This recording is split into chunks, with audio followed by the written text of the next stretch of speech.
So బీజేపీలోకి మాత్రం party మారినటువంటి ఎమ్మెల్యేలు ఖచ్చితంగా రిజైన్ చేసి మళ్ళీ గెలిచారు కాబట్టి అది అందరికీ ఆమోదయోగ్యము. బట్ ఇక్కడ జరుగుతోంది ఇది ఎక్కడ కూడా పార్టీ మారి ఒక పార్టీ పైన గెలిచినటువంటి వాళ్ళు ఇంకొక పార్టీలోకి మారిపోవడము, అభివృద్ధి పేరుతో మా నియోజకవర్గం అభివృద్ధి కోసం మేము పార్టీ మారుతున్నాం అని చెప్పి ఒక చిన్న ట్యాగ్ లైన్ యాడ్ చేయడము, వేరే పార్టీలోకి జంప్ చేయడము. ఇదంతా అసలు ఎలా చూడాలంటారు? అసలు యాక్చువల్గా మీరు అంటే అడ్వకేట్ కూడా కాబట్టి యాంటీ డిఫెక్షన్ లా అసలు ఏం చెప్తుంది శ్రీనివాస్ గారు?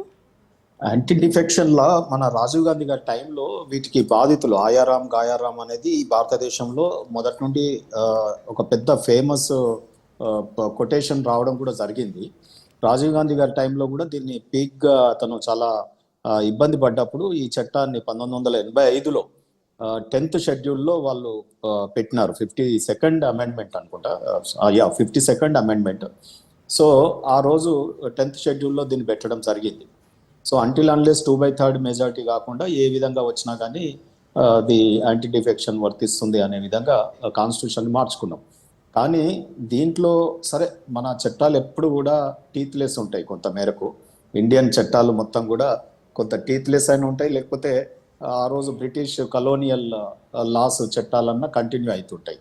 ఇది situation of our Indian rule of law. రెండోది ఏంటంటే ఇక్కడ యాంటీ డిఫెక్షన్లోనే ఈ మధ్య కాలంలో చర్చింపబడుతున్నది ఇది మణిపూర్ ఏదైతే సంఘటన ఎమ్మెల్యే మార్పు జరిగినప్పటి నుండి కానీ లేదా మహారాష్ట్ర కేసు శివసేన షిండే గారి కేసులు జరిగినప్పుడు కానీ లేదా స్పీకర్ యొక్క తాత్సారం పైన కూడా కోర్టులు ఇన్వాల్వ్ కావచ్చా కావద్దా అనే దాని మీద కూడా పెద్ద ఎత్తున చర్చ జరిగింది. జ్యుడిషియల్ రివ్యూకి స్పీకర్ డిసిషన్స్ ఉంటాయి అని చెప్పి కూడా జరగడం జరిగింది. అయితే ఇవన్నీ లీగల్ ఆస్పెక్ట్స్ ఒకవైపు పెడదాం. రెండోది ఏంటంటే రాజనీతి, రాజధర్మం లేదంటే రాజకీయం. ఇప్పుడు జరుగుతున్నదంతా రాజకీయం. అదే ఇందులో రాజధర్మం ఉందా లేకపోతే నేతిని వెతుక్కోవడం అనేది ఈ రోజులలో మాత్రం చాలా కష్టం. అయితే ఇక్కడ రెండు జరుగుతున్నాయి. నేను ఇప్పుడు పొలిటికల్ గా నేను ఏం చెప్పదలుచుకున్నా అంటే, నేను ఆనాడు టీవీలలో కూడా చెప్పాను. ఈవెన్ కేసీఆర్ గారికి కూడా చాలా దగ్గర వ్యక్తులతో ఒక మాట అన్నా ఇప్పుడు ఫిరాయింపులను అంటే నా బాధ ఆ రోజు ఉద్యమకారుడిగా, పార్టీలో సీనియర్ నాయకుడిగా, ఈ కొత్త వాళ్ళందరూ ఉద్యమంలో పనిచేయని వాళ్ళు, పార్టీకి సేవలు అందించని వాళ్ళు, ఈ పెట్టుబడిదారులు వాళ్ళు వీళ్ళు వచ్చి డైరెక్ట్ మంత్రులు అవుతా ఉన్నారు. సో ఆ సిచ్యువేషన్ లో మేము కొంత బాధపడ్డాం. మేమేమనుకున్నాం అంటే తెలంగాణ ఉద్యమం అప్పుడేమో తెలంగాణ రాష్ట్ర సాధన కోసం పోరాడినాం. సరే రాజకీయాలలో ఇన్నేళ్లు కొట్లాడిన రాష్ట్రం వచ్చింది, ఇప్పుడు ఫక్త్ రాజకీయ పార్టీ అంటుండు. ఇక మేము అందరం ఎన్టీ రామారావు గారి టైంలో తెలుగుదేశంలో ఎట్లయితే కొత్త నాయకులు ఎమ్మెల్యేలు మంత్రులు అయినారో ఆ రకంగా రేపు మేము అందరం కూడా మంత్రులు అయిపోతాం, ఎమ్మెల్యేలు అయిపోతాం అని కలలు కన్నాం కొంత మేరకు. సో అటువంటి దశలో ఈ పార్టీలో బీటీ బ్యాచ్, యూటీ బ్యాచ్ అని రావడం జరిగింది. ఆ బీఆర్ఎస్ లో ఎట్లయితే టీఆర్ఎస్ ని బీఆర్ఎస్ గా మార్పు జరిగిందో, సో అట్లనే తన మార్పు ఎట్లయితే ఎంత ఊసరవెల్లిలాగా మారిందో, ఈ రోజు ఆ ఊసరవెల్లిలాగా పార్టీలే మారినప్పుడు దాంట్లో అది రిజార్ట్స్ అనుకుందాం. ఊసరవెల్లులకు రిజార్ట్స్ గా మారినప్పుడు దాంట్లోకి వచ్చేటి అన్ని ఏముంటాయి? ఊసరవెల్లులే ఉంటాయి కదా. సో డెఫినెట్ గా నేనంటే కొంత హ్యూమర్ టచ్ కోసం చెప్తా ఉన్నా, మన డిబేట్ ఇంకొద్దిగా కొంత ఉండడానికి చెప్తా ఉన్నా. నేనేమంటున్నానంటే ఇక్కడ ఈ ఫిరాయింపులు ఆ రోజు నేను ఇచ్చినటువంటి కొటేషను చాలా భయంకరంగా మా అధినాయకుల వారికి చెప్పడం ఏం జరిగిందంటే, నేటి ఫిరాయింపులు రేపటి ఫిరంగులై వెళ్తాయి మన మీదకే అన్నా. సో అది మీ టీవీ డిబేట్లలో చాలా వీటిలలో మా రామ్మోహన్ రావు గారు, దిలీప్ అన్న కూడా వచ్చినట్టున్నారు కొన్ని డిబేట్లో ఈ డైలాగ్ కొట్టినప్పుడు ఏమైందంటే, ఇప్పుడు నిజమే జరిగింది కదా. ఆ రోజు ఫిరాయింపులు అన్ని ఇలా మన వీరి మీదకే వెళ్తా ఉన్నాయి కదా కేసీఆర్ గారి మీదకి. వారు ఏ రకమైనటువంటి అంటే ఎండ్ల పుట్టిన వాళ్ళు అందులోనే చేస్తారు అన్నట్టు ఈ తెలంగాణలో మనకు సామెత అంటా ఉంటారు. అంటే కత్తి పట్టినోడు కత్తితోనే, తుపాకీ పట్టినోడు తుపాకీతోనే, ఎట్లా ఏ దీంట్లో ఉంటే దాంట్లో పోతారు అన్నట్టుగా ఇవాళ ఫిరాయింపులని చాలా పచ్చిగా నిసిగ్గుగా ప్రోత్సహించిన ఏమంటే ధీరుడు, 80,000 పుస్తకాలు చదివి సుదీర్ఘమైన అనుభవం కలిగిన పెద్ద రాజకీయ నాయకుడు, చరిష్మాటిక్ నాయకుడు, నా ఫోటో పెట్టుకుంటే గెలుస్తారు, నా బీఫామ్ ఉంటే చాలనుకున్నట్టు ఆయన కూడా ఆ రోజు ఫిరాయింపులను ప్రోత్సహించి ఎంత నిర్లజ్జగా అంటే, ఏ బీఫామ్ మీదనైతే కాంగ్రెస్ పార్టీ బీఫామ్ మీద గెలిచిన ఆయనని డైరెక్ట్ తీసుకొని డైరెక్ట్ మంత్రి పదవి ఇచ్చేసారు. ఒక్కరిని కాదు, 2 3 4 ఇచ్చినట్టున్నారు. సో ఆ రకంగా గంత రాజకీయమైనటువంటి వ్యభిచారానికి ఒడగొడినటువంటి నాయకులు ఈ రోజు గగ్గోలు పెట్టి కోట్ల చుట్టూ తిరగడమే నాకు హాస్యాస్పదంగా కనిపిస్తుంది.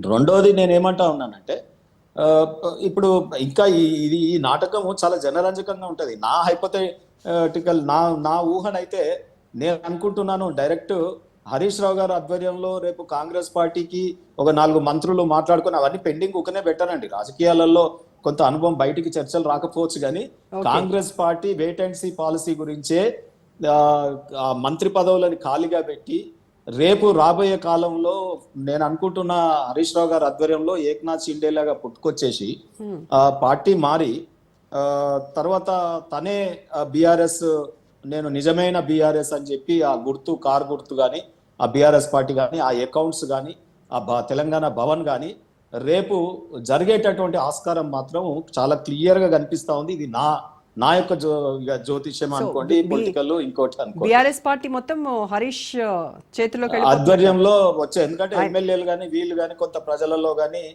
కంపారేటివ్లీ మిగతా వాళ్ళకంటే, ఎందుకంటే ఒక ఆయన రేస్లలో ఇరుకుతా ఉన్నాడు, ఇంకొకరు మీకు తెలుసు కేసులలో లిక్కర్ కేసులలో వీటల్లో ఉన్నారు.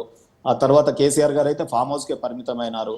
మరి ఈ సిచ్యువేషన్ లో కాస్మెటిక్ లీడర్ కేటీఆర్ గారిని కొంత మేరకు అంత సరి అయిన స్పందన రావట్లేదు. కాబట్టి నేను అనుకుంటున్నా చాలా బీఆర్ఎస్ పార్టీ రేపు కారు గుర్తుతో సహా, అంటే తెలుగు రాష్ట్రాలలో కొంత మేరకు గతంలో తెలుగుదేశం పార్టీది రిపీట్ అయ్యే అవకాశం ఉంటుంది అని నేను అనుకుంటున్నా. సో సేమ్ అదే విధంగా జరుగుతా, అంటే ఇది ఇంతవరకు ఎక్కడ కూడా ఇది ఈ ఊహకు తట్టట్లేదు. అందరూ ఏదో 10 మంది వస్తారు, ఇంకా ఏదో ఫ్రాక్షన్ వస్తుంది, 2/3 అయిపోతుంది, చేరిపోతారు, అది జరగవచ్చు. మాట్లాడి పెట్టుకున్నాడు రేవంత్ రెడ్డి గారు. ఏంటంటే చాలా హుషారుగానే ఎంతసేపు ఇప్పుడు కేసీఆర్, కేటీఆర్, రేవంత్ రెడ్డి ఆడుతున్నది ఏంటంటే ఓన్లీ రాజకీయమే తప్ప ప్రజల యొక్క వెల్ఫేర్ కానీ, ఈ దేశం రాష్ట్రం అభివృద్ధి గురించి కానీ వారి మైండ్లు ఇక్కడ పెట్టట్లేదు. ఎంతసేపు వాళ్ళది చెస్ గేమ్ అంతా కూడా రాజకీయ పరమైన. నేను పెద్ద అన్నాడు కదా, నేను లేస్తే మామూలుగా కొట్ట కదా అని ఆయన, నువ్వు మామూలుగా కొట్టవు, నిజమే, నువ్వు 60 నువ్వు ఏది ఆఫ్ కొడతావు, ఫుల్ కొడతావు అని ఆయన, అంటే ఈ మాటలతోని కాలయాపన. అయితే ఒకటి ఇక్కడ ఒక క్వశ్చన్ ఏంటంటే శ్రీనివాస్ గారు, మీరేమో అక్కడ నుంచి అసలు బీఆర్ఎస్ కార్ పార్టీ గుర్తుతో సహా ఇటువైపు వచ్చేస్తారు, హరీష్ నేతృత్వంలో అంతా ఇక ముందు రాజకీయం అంతా జరుగుతోంది అని చెప్తున్నారు. చూడండి, ఈ అవకాశాలు ఎక్కువ ఉన్నాయి. అందరి ఊహాగానాలు తలకిందులైపోయి కొత్తది రాజకీయంగా కేంద్ర మంత్రి బండి సంజయ్ ఇవాళ కరీంనగర్ లో చేసినటువంటి వ్యాఖ్యలు ఎలా చూడాలంటారు? అంటే ప్రభుత్వం ఉంటుందో ఉండదు, ఊడిపోతుందో తెలీదు, అలాంటి పరిస్థితుల్లో ఇప్పుడు కాంగ్రెస్ పార్టీ ఉంది, కాంగ్రెస్ ప్రభుత్వం ఉంది అని ఆయన చేసిన కీలక కామెంట్స్ ఎలా చూడాలి మరి? అదే ఇప్పుడు నేనేమంటున్నా, రాజకీయాలు డైనమిక్స్ అండి. ఇప్పుడు మా బండి సంజయ్ గారు చెప్పిందైనా జరగవచ్చు, లేకపోతే నేను ఊహించిందైనా జరగవచ్చు, కాదని మనం ఎక్కడ ప్రిడిక్ట్ చేయలేము. సో రాజకీయాలు డైనమిక్. ఇప్పుడు మేము అన్నట్టే జరుగుతుందా, వాళ్ళు అన్నట్టే జరుగుతుందా అంటే దెర్ ఈస్ ఎ స్కోప్. ఇది జరిగితే చెప్పండి, ఏమైనా లీగల్ కేసులు ఏం చేస్తాయి? ఇప్పుడు నేను చెప్పిన విధానంలో వస్తే తప్పకుండా చాలా క్లియర్ అన్నట్టు. సో డెఫినెట్ గా ఇప్పుడు ఇంట్లో ఈజీగా సునాయాసంగా ఏవో కొన్ని గొడవలు అయితే జరుగుతున్నట్టుగా సమాచారాలు బయటకు వస్తా ఉన్నాయి. సో నేను ఒక అంటే ఈ డిబేట్ లో ఒక కొత్తది నా పొలిటికల్ క్యాలిక్యులేషన్ ముందు పెడదామని చెప్పి పెట్టాను. ఎందుకంటే మా ఇద్దరు అన్నలు దిలీప్ అన్న, రామ్మోహన్ అన్న కూడా వచ్చారు కాబట్టి కొంత ఓపెన్ అప్ అయిపోయి ఒక వేరే ఒక రకంగా నేను దీన్ని మాట్లాడుతా ఉన్నాను.